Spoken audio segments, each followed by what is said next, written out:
ಪರಿಸರ ಅಧ್ಯಯನ ಅಭ್ಯಾಸ ಸಹಿತ ಪಠ್ಯಪುಸ್ತಕ 4ನೇ ತರಗತಿಯ ಮೊದಲನೇ ಪಾಠವಾದಂತಹ ಪ್ರಾಣಿ ಪ್ರಪಂಚ ಇದರಲ್ಲಿ ಬರುವಂತಹ ಆಕ್ಟಿವಿಟಿಗಳನ್ನು ನೋಡ್ತಾ ಹೋಗೋಣ. ನಿನಗು ಅಂದರೆ ನಮಗೆ ಮತ್ತು ಪ್ರಾಣಿಗಳಿಗೆ ಇರುವಂತಹ ಕಾಣುವ ಹೋಲಿಕೆಗಳನ್ನು ಬರಿಬೇಕು. ನಾವು ಕಣ್ಣಿಂದ ನೋಡ್ತೇವೆ, ಪ್ರಾಣಿಗಳು ಕೂಡ ಕಣ್ಣಿಂದ ನೋಡ್ತವೆ. ನನಗೆ 2 ಕಾಲುಗಳಿವೆ, ಪ್ರಾಣಿಗಳಿಗೆ 4 ಕಾಲುಗಳಿವೆ.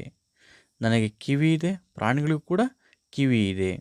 ಈ ರೀತಿ ಬರೆಯುವಂಥದ್ದು. ಈ ಚಿತ್ರವನ್ನು ನೋಡುವಂಥದ್ದು ಮತ್ತು ಈ ಚಿತ್ರವನ್ನು ನೋಡುವಂಥದ್ದು, ಇವೆರಡರ ನಡುವೆ ಇರುವಂತಹ ಹೋಲಿಕೆ ಅಥವಾ ವ್ಯತ್ಯಾಸವನ್ನು ಬರೆಯುವಂಥದ್ದು. ನನಗೆ 2 ಕಾಲಿದ್ದಾವೆ, ಹಸುವಿಗೆ 4 ಕಾಲುಗಳಿದ್ದಾವೆ. ನಾವು ಬಟ್ಟೆ ಧರಿಸ್ತೇವೆ, ಅವು ಬಟ್ಟೆ ಧರಿಸೋದಿಲ್ಲ. ನನಗೆ ಬಾಲ ಇಲ್ಲ, ಅವಕ್ಕೆ ಬಾಲ ಇದೆ. ಹೌದ್ರಾ?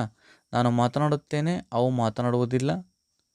ಬೇಯಿಸಿದ ಆಹಾರವನ್ನು ನಾವು ತಿಂತೇವೆ, ಅದು ಹುಲ್ಲು ಧಾನ್ಯವನ್ನು ತಿನ್ನುತ್ತದೆ.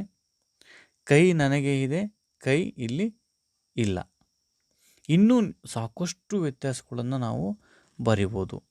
ನಾವು ಲಂಬವಾಗಿ ನಡೆಯುತ್ತೇವೆ, ಅವು 4 ಕಾಲಿನ ಸಹಾಯದಿಂದ ನಡೆಯುತ್ತೇವೆ, ನಾವು 2 ಕಾಲಿನ ಸಹಾಯದಿಂದ ನಡೆಯುತ್ತೇವೆ. ನಾವು ಮರವನ್ನು ಹತ್ತುತ್ತೇವೆ, ಹಸುಗಳು ಮರವನ್ನು ಹತ್ತಲು ಆಗುವುದಿಲ್ಲ. ಸಾಕಷ್ಟು ವ್ಯತ್ಯಾಸಗಳಿದ್ದಾವೆ ಬರೆಯುವಂಥದ್ದು. ಇಲ್ಲಿ ಪ್ರಾಣಿ ಹೆಸರು, ಗಾತ್ರ, ಬಣ್ಣ, ಆಹಾರ, ವಾಸಸ್ಥಳ ಕೊಟ್ಟಿರುವಂಥದ್ದು. ಹಸುವು ದೊಡ್ಡದು, ಅದರ ಬಣ್ಣ, ಅದರದ ಆಹಾರ ಮತ್ತು ಅದರ ವಾಸಸ್ಥಳ. ಮೀನು, ಕೊಕ್ಕರೆ, ಚಿಟ್ಟೆ,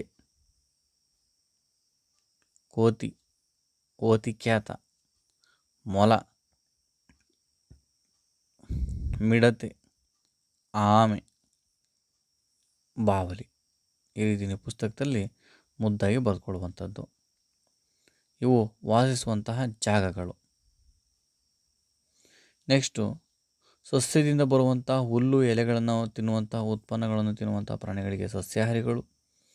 ಪ್ರಾಣಿಗಳಿಂದ ದೊರೆಯುವಂತಹ ಮಾಂಸ, ಮೊಟ್ಟೆ ಉತ್ಪನ್ನಗಳನ್ನು ತಿನ್ನುವಂತಹ ಪ್ರಾಣಿಗಳನ್ನು ಮಾಂಸಾಹಾರಿಗಳು. ಸಸ್ಯ ಮತ್ತು ಪ್ರಾಣಿ ಎರಡರಲ್ಲೂ ಸಿಗುವಂತಹ ಉತ್ಪನ್ನಗಳನ್ನು ತಿನ್ನುವಂಥವಕ್ಕೆ ಮಿಶ್ರಾಹಾರಿಗಳು ಅಂತ ಕರಿತೀವಿ. ನೆಕ್ಸ್ಟ್, ನಮ್ಮ ಮನೆಯಲ್ಲಿ ಬಳಸುವಂತಹ ಹಾಲು ಯಾವ ಪ್ರಾಣಿಗಳಿಂದ ದೊರೆಯುತ್ತದೆ? ಹಸು, ಎಮ್ಮೆ ಮತ್ತು ಕುರಿಯಿಂದ ದೊರೆಯುತ್ತದೆ. ಮೇಕೆಯಿಂದನೂ ಕೂಡ ದೊರೆಯುತ್ತದೆ, ಬರಿಬೋದು. ನಿನ್ನ ಮನೆಯಲ್ಲಿ ಬಳಸುವ ಆಹಾರ ವಸ್ತುವನ್ನು ಪಟ್ಟಿ ಮಾಡು. ಪ್ರಾಣಿಗಳಿಂದ ದೊರೆಯುವಂಥ ವಸ್ತುಗಳ ವೃತ್ತ ಹಾಕು. ಅಂದರೆ ಆಹಾರ ನಮ್ಮ ಮನೆಯಲ್ಲಿ ಯಾವ ವಸ್ತುಗಳನ್ನು ಬಳಸ್ತೇವೆ ಅವುಗಳನ್ನು ಬರೀಬೇಕು. ನಿಮಗೆ ಗೊತ್ತಿದೆ, ದಿನ ಬೆಳಕರೆ ನಾವು ಅಂಗಡಿಗೆ ಹೋಗ್ತೀವಿ, ಹಾಲು ತರ್ತೀವಿ, ಮೊಸರು ತರ್ತೀವಿ, ಬೆಣ್ಣೆ, ಗೋಧಿ, ರಾಗಿ, ಅಕ್ಕಿ, ಬೆಲ್ಲ, ಸಕ್ಕರೆ, ತೊಗರಿ, ಜೋಳ ಇವೆಲ್ಲವೂ ಕೂಡ ಆಹಾರ ವಸ್ತುಗಳು. ಇದರಲ್ಲಿ ಪ್ರಾಣಿಗಳಿಂದ ಬರುವಂಥವು ಯಾವುವು ಅಂದರೆ ಹಾಲು, ಮೊಸರು, ಬೆಣ್ಣೆಗೆ ರೌಂಡ್ ಹಾಕುವಂಥದ್ದು. ಪ್ರಾಣಿಗಳಿಂದ ನಮಗಾಗುವಂಥ 5 ಅನುಕೂಲಗಳನ್ನು ಬರೆ ಅಂತ ಹೇಳಿದರೆ ಉಪಯೋಗ ಏನಾಗುತ್ತೆ ಅಂತ. ಪ್ರಾಣಿಗಳಿಂದ ನಮಗೆ ಹಾಲು ಸಿಗುತ್ತೆ, ಉಣ್ಣೆ ಸಿಗುತ್ತೆ, ವ್ಯವಸಾಯ ಮಾಡೋಕ್ಕೆ ಅನುಕೂಲವಾಗುತ್ತೆ. ಆಹಾರವನ್ನು ಮಾಂಸವಾಗಿ ತಿನ್ನಲು ಮೀನಿನಂತಹ ಪ್ರಾಣಿಗಳು ಬೇಕಾಗ್ತವೆ. ಮತ್ತು ಸಾರಿಗೆ ಸಂಪರ್ಕಕ್ಕೆ ಒಂದು ಕಡೆಯಿಂದ ಮತ್ತೊಂದು ಕಡೆಗೆ ಹೋಗೋಕ್ಕೆ ಕತ್ತೆ, ಕುದುರೆ ಅಂತಹ ಪ್ರಾಣಿಗಳನ್ನು ನಾವು ಬಳಸ್ಕೊಳ್ತೇವೆ. ನೆಕ್ಸ್ಟು, ಇಲ್ಲಿ ಗಿಳಿ ಕುಕ್ಕಿ ಹಣ್ಣನ್ನು ಬೀಳಿಸ್ತಿದೆ. ಇದರಿಂದ ನಮಗೆ ಗಿಳಿ ಕುಕ್ಕಿದ ಹಣ್ಣನ್ನು ನಾವು ಕೆಳಗೆ ಬಿದ್ದಾಗ ತಿಂತೀವಿ. ಅದನ್ನು ಚೆನ್ನಾಗಿ ತೊಳೆದುಕೊಂಡು ತಿನ್ನಬೇಕು, ಗಿಳಿ ಕುಕ್ಕಿದ ಹಣ್ಣನ್ನು ತಿನ್ನಬೇಕಾದ್ರೆ. ಯಾಕೆಂದರೆ ಬೇರೆ ಪ್ರಾಣಿಗಳು ಕೂಡ ಕುಕ್ಕಿರ್ಬೋದು. ಇಲ್ಲಿ ಜೇನುತುಪ್ಪ ಇರುವಂಥದ್ದು. ಇಲ್ಲಿ ಒಂದು ಕಡೆಯಿಂದ ಒಂದು ಕಡೆಗೆ ಹೋಗ್ತಿರುವಂಥದ್ದು ಸಾರಿಗೆ ಸಂಪರ್ಕ. ಇಲ್ಲಿ ವ್ಯವಸಾಯವನ್ನು ಮಾಡ್ತಿರುವಂಥದ್ದು. ಇಲ್ಲಿ ಹಾಲು ಮತ್ತು ಹಾಲಿನ ಉತ್ಪನ್ನಗಳು. ಆಹಾರವಾಗಿ ಮೀನನ್ನು ಬಳಸುವಂಥದ್ದು. ಉಣ್ಣೆ ತಯಾರಿಕೆ, ಮನೆಯನ್ನು ಕಾಯಲಿಕ್ಕೆ ನಾಯಿ. ಹೀಗೆ ವಿವಿಧ ರೀತಿಯಲ್ಲಿ ನಮಗೆ ಪ್ರಾಣಿಗಳು ಸಹಾಯ ಆಗಿರುವಂಥದ್ದು. ನಿನ್ನ ಮನೆಯಲ್ಲಿ ಪ್ರಾಣಿಯನ್ನು ಸಾಕಿದ್ದೀಯಾ? ನಿನ್ನ ಮನೆಯಲ್ಲಿ ಪ್ರಾಣಿಯನ್ನು ಸಾಕಿದ್ದೀಯಾ? ಹೌದು ಅಂತ ಬರೆದು ಅವುಗಳನ್ನು ನೀನು ಹೇಗೆ ನೋಡಿಕೊಳ್ಳುವೆ ಅಂತ ಕೇಳಿದ್ದಾರೆ. ನಾನು ಒಂದು ಬೆಕ್ಕು ಸಾಕಿದ್ದೀನಿ, ಅದಕ್ಕೆ ದಿನ ಹಾಲು ಮತ್ತು ಅನ್ನವನ್ನು ನೀಡುತ್ತೇನೆ ಅಂತಕ್ಕಂಥದ್ದು. ಇಲ್ಲಿ ಜೋಶಪ್ಪು ಮತ್ತು ಅವರಿಗೆ ದಾರಿಯನ್ನು ತೋರಿಸುವಂಥದ್ದು. ಇವುಗಳನ್ನು ಹೊಂದಿಸಿ ಬರೆಯುವಂಥದ್ದು.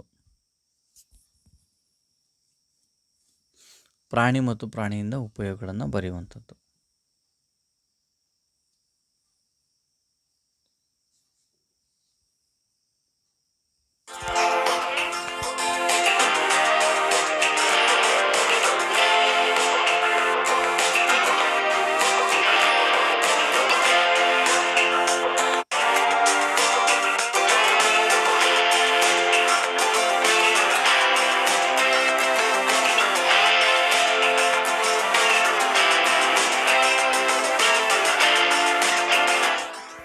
Thank you for watching video.